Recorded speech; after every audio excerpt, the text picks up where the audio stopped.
Good morning everyone, welcome to today's character skills assembly on decision making. So here are our character skills and we're going to be looking at leadership. So last week you looked at organisation and this week we're going to focus on decision making. So first of all, let's just think, what is decision making? What does it mean when we're making a decision?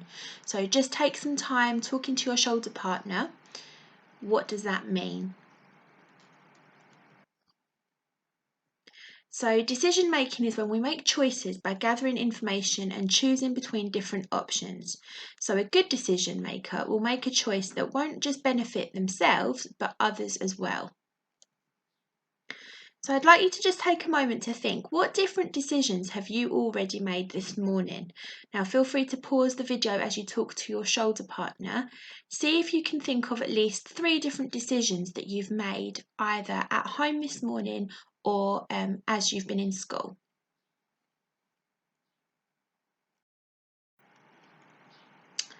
Did you know that we make an average of around 35,000 decisions every day?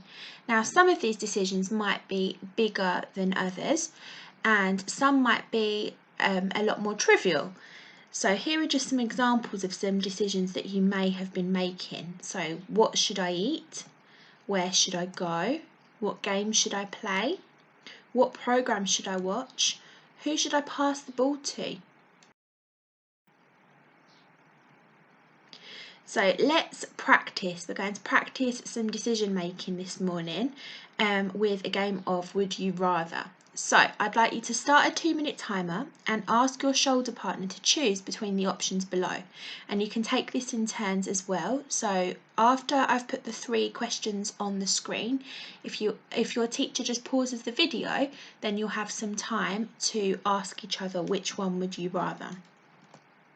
So would you rather travel by plane or by boat? Be a famous artist or a footballer? Or live in the frozen Arctic or by the equator? So you've got 3 questions there to think about. So take those 2 minutes to just play the game with your shoulder partner.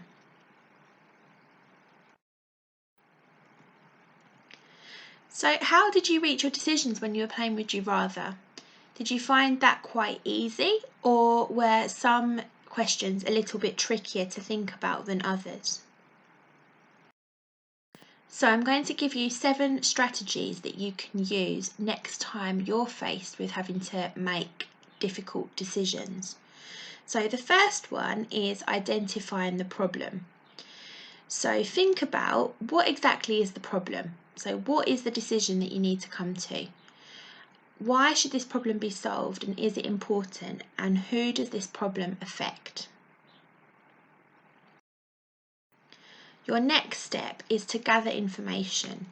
So think about, what is it that you want, need, and what are your values?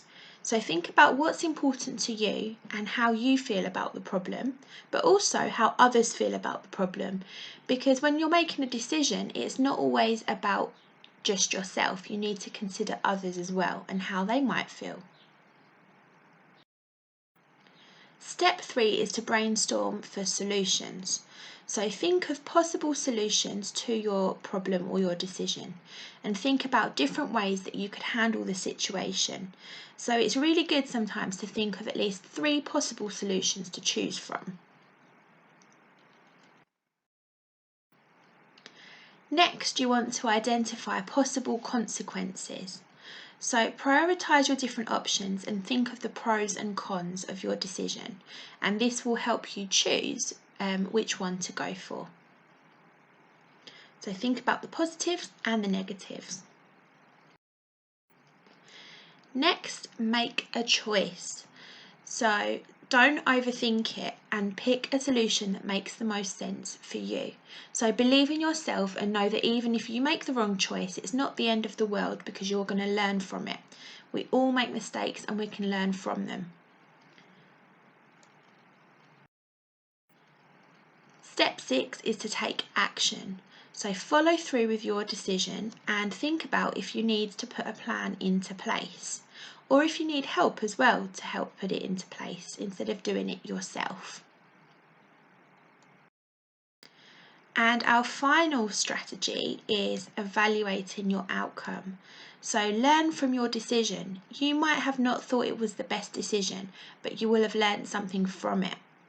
So it's really important to pay attention to what went well as a result of your decision and what didn't, because you can learn from that next time you're faced with a similar problem. So how will you use these strategies and these 7 steps to help you make decisions both in school and at home this week?